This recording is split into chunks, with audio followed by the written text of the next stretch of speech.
एक सवाल पूछा है, कोई व्यक्ति होगा वो पत्नी से और बच्चों से दुखी है, भाई बताइए कैसे कैसे सवाल है। उसने लिखा कि मेरी पत्नी और बच्चे बात नहीं मानते, एक छोटा सा व्यवसाय करता हूं, फैक्ट्री के लोग भी मेरी बात नहीं मानते, मैं चाहता हूं कि वो लोग आकर आपकी कथा सुने ताकि वो मेरी बात मानने लगे। भैया उनकी चोट, पहले तो तू मेरी सुन, तुझे बात मनवानी क्यों है? तू क्यों चाहता है कि लोग तेरे पिता होने के कारण तेरी बात सुने या कंपनी के ओनर होने के बाद सुने? और यहां बैठे जितने माँ बाप बैठे उनसे कहना चाहता हूं, अपने सपनों का बोझ अपने बच्चों की आंखों पर मत डालिएगा, उनकी पलकों को भारी मत करिए, उन्हें उड़ने दीजिए। बच्चों के छोटे हाथों को चांद सितारे छूने दो, 4 किताबें पढ़कर ये भी हम जैसे हो जाएं।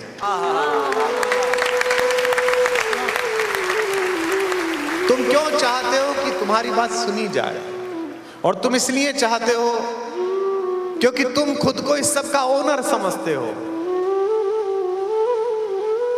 और उज्जैनी में रहकर अगर ओनर समझते हो तो तुम मूर्ख हो, क्योंकि ओनर तो एक ही है, सुबह जिसकी बस मारती में भस्म उड़ती है।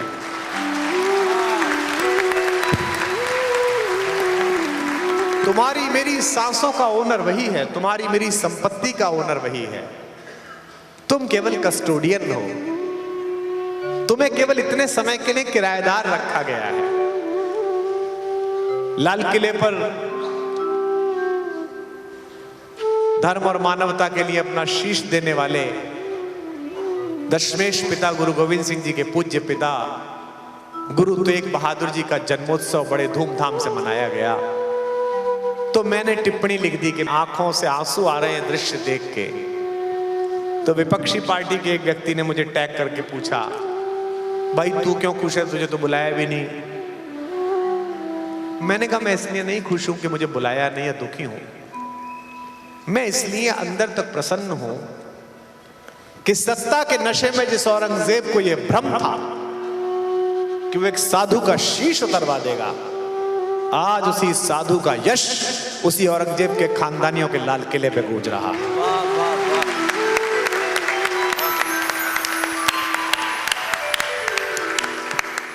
हो सकता है कुछ समय के लिए आपको मालिकाना हक मिल गया हो, लेकिन ध्यान रखना ये सदा नहीं रहेगा। मैंने तो इसको जीकर भी देखा है, अहंकार कैसे आता है।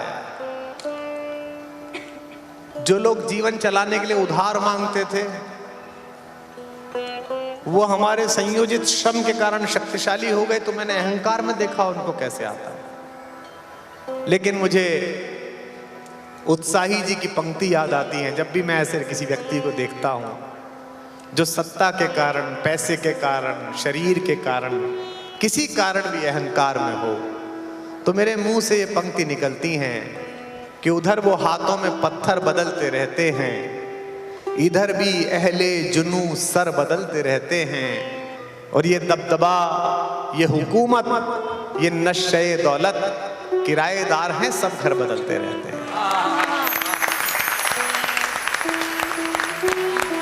रावण को भी यही अहंकार था कि मैं मालिक हूं, मैं जो करूंगा सबका मालिक मैं हूं।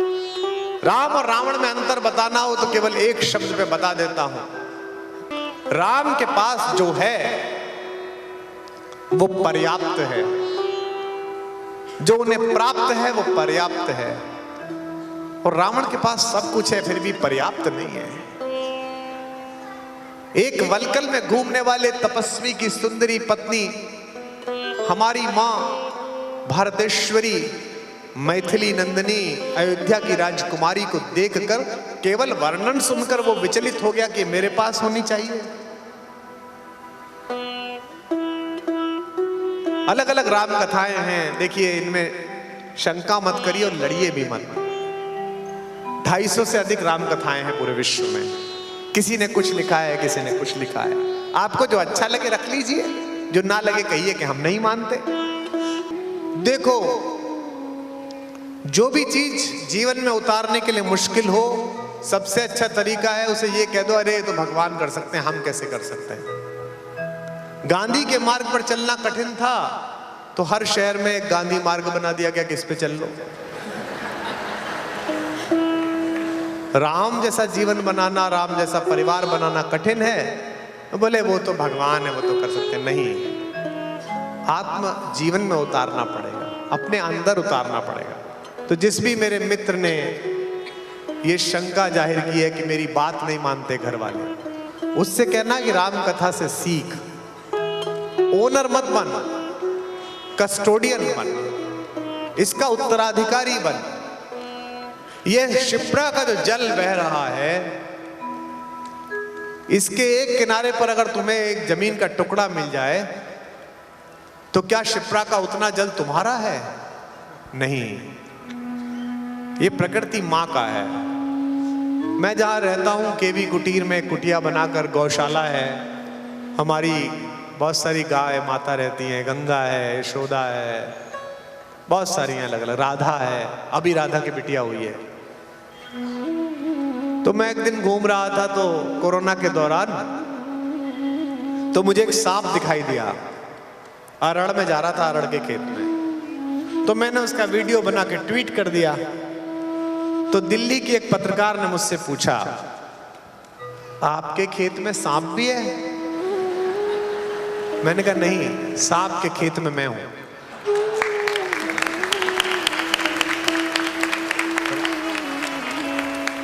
ये तो खांडव प्रस्थ के समय से यही रह रहा है।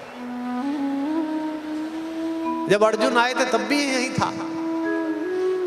मेरे ऊपर सरस्वती ने कृपा की, उनकी छोटी बहन लक्ष्मी को भी दया आई कि लड़का इतने खराब गले में 102 बुखार में बोल रहा है, इसे कुछ पैसे दे दो। तो मैंने वो भूमि खंड खरीद लिया। अब 100 वर्ष बाद मेरे परिवारों को पता नहीं, मेरी बेटी के बेटे, उसके बेटे, हो सकता है वो इसे ना रखें। What that old grandman did with this thing, you know? हो सकता है कि ईश्वर मुझसे ऐसा कुछ करा ले कि वो स्मारक बन जाए, लोग देखने जाया करें कि कुमार विश्वास कहाँ रहता था, कैसे लिखता था। हो सकता है कि फिर ये कोई खरीद ले। मैं केवल यहां किराएदार हूं, और जब तक ये बोध मुझ में रहेगा, वहां लगे हुए आम के पेड़ फल देते रहेंगे। जिस दिन मुझ में बोध आ गया कि मैं इसका मालिक हूं, उस दिन ईश्वर मुझे कह देगा कि बेटा अब शुगर 9.3 हो गई, अब रहने दे, आम मत खा। हम सबका यही समस्या है। हम बच्चे की ओनरशिप चाहते हैं, हम परिवार की ओनरशिप चाहते हैं। एक छोटी सी आपको अपने जीवन की बात सुनाता हूं। सच्चा किस्सा मैंने किसी से साझा नहीं किया। मेरी माँ भी बैठी है, मेरी बहन भी आई है जो हिंदी की विदुषी है, प्रोफेसर है, सुनने आई है दिल्ली से। मेरा जब विवाह हुआ 1996 में, प्रेम विवाह था। प्रेम विवाह में आप जानते हैं कि पति पत्नी बहुत भावुक होते हैं, जब तक घर नहीं लौटो खाना साथ खाएंगे टाइप कैसे। बाद में तो सबको पता चल जाती है कि पता नहीं इसको कम मिलेगा, हमें कम मिलेगा, खा के छुट्टी करो। शुरू शुरू में रहता है। मैं कॉलेज में पढ़ाता था, गवर्नमेंट कॉलेज में असिस्टेंट प्रोफेसर था। वो भी पढ़ाती थी, मैं भी पढ़ाता था। इसको खेलने दो। अगर ये राम कथा के प्रांगण में खेल रही है तो निस्संदेह इसकी आयु भी राम कथा के समान ही होगी। यश,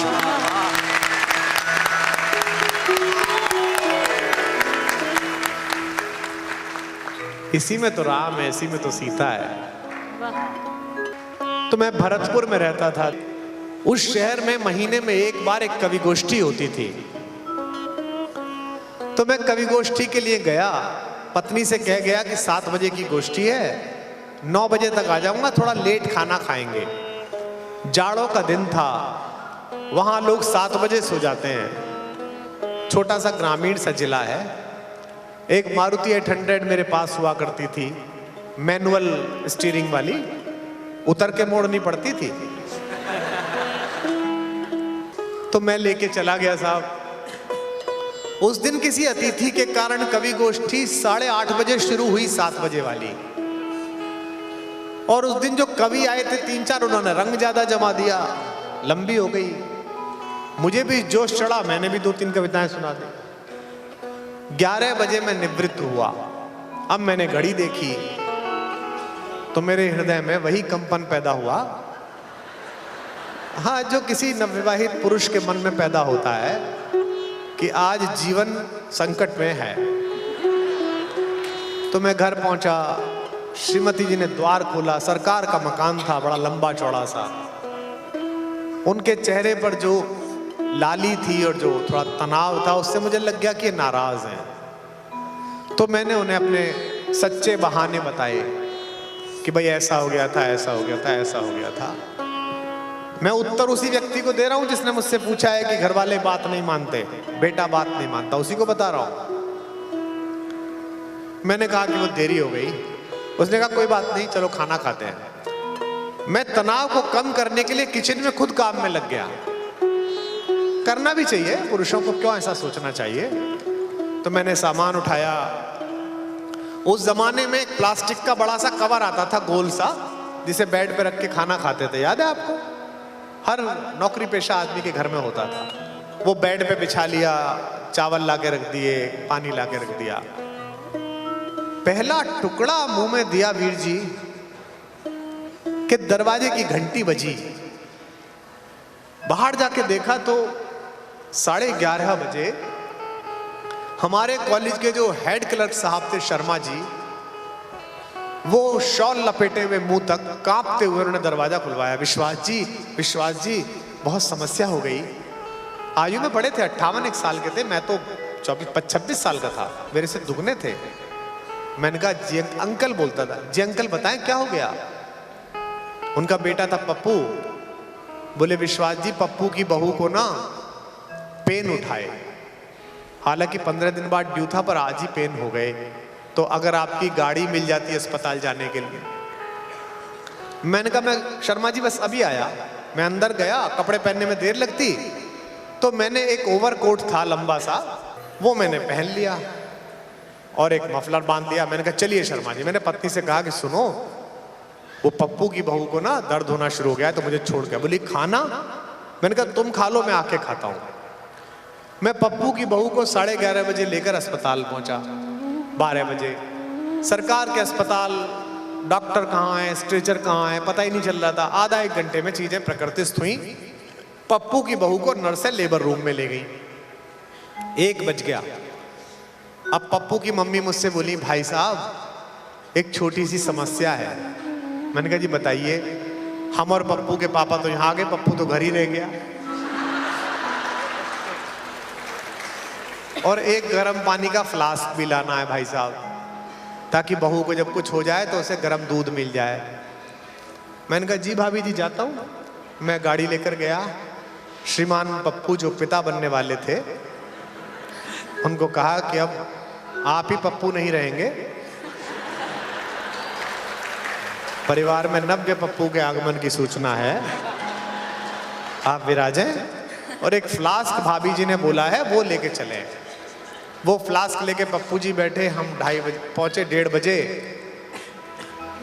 उसके बाद वो 1 बजे 2 बजे के आसपास किलकारी अंदर गूंजी, मंगल ध्वनियां बाहर आई, बेटा हुआ, बेटा हुआ, सबको बधाई हुई।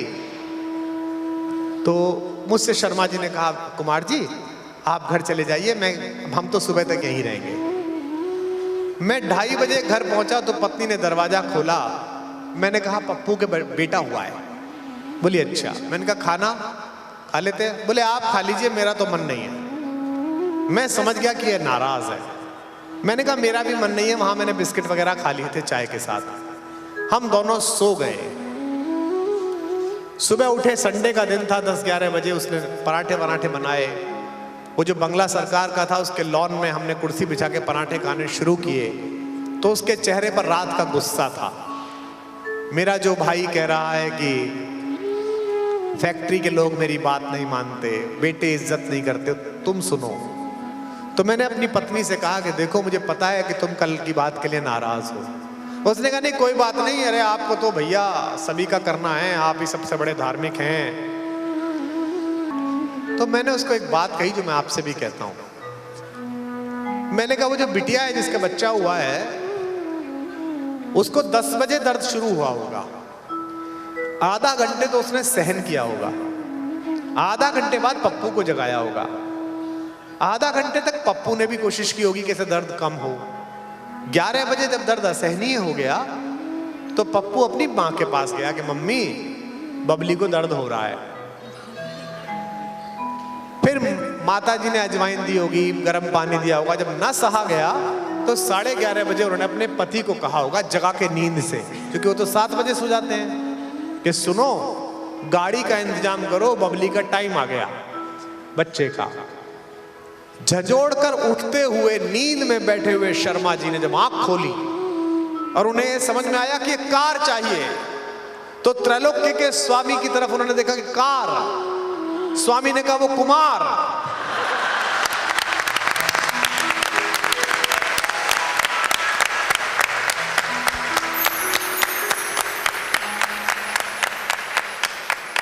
मैंने उससे कहा कि इस परिसर में 300 प्रोफेसर हैं, 150 गाड़ियां हैं, सब मुझसे सीनियर हैं, बड़ी बड़ी गाड़ियां हैं, लेकिन उस त्रैलोक्य के स्वामी ने कहा वो एक लड़का है, उसे मैंने अभी गाड़ी दिलाई है और उसको बोलो वो गाड़ी लेके जाएगा।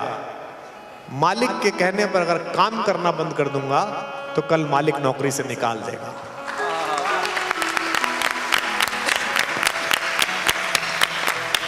मैंने कहा कि मैंने तो अभी 6 महीने पहले शहर में ज्वाइन किया है, यहां ऐसे ऐसे लोग हैं जो इसी कॉलेज में पढ़े थे, एमए करके यहीं प्रोफेसर हो गए और यहीं पूरे जीवन पढ़ाया और पढ़ाएंगे, और कॉलेज से ठीक पीछे शमशान है, यहीं से महाकाल लेके भी जाएगा। लेकिन उस त्रैलोक्य के स्वामी ने, उस राघवेंद्र सरकार ने, उस राम ने उनके मस्तिष्क में जो संकेत दिया, अगर तुमको सीमेंट की एजेंसी मिल गई है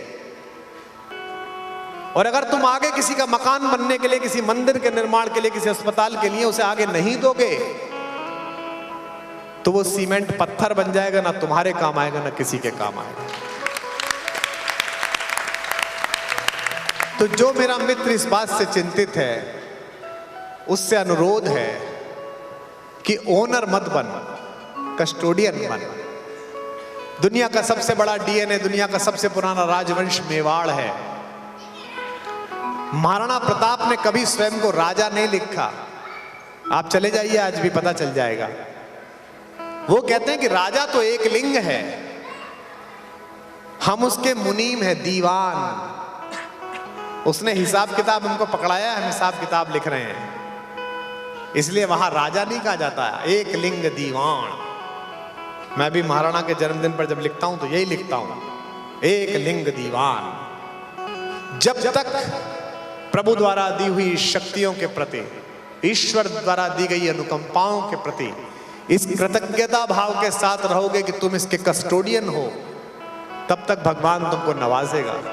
और जिस दिन इसके ओनर बनने की कोशिश करोगे, बड़े बड़े ओनर नहीं बने इसके, तुम क्या बनोगे, बड़े बड़े राजा चलेंगे।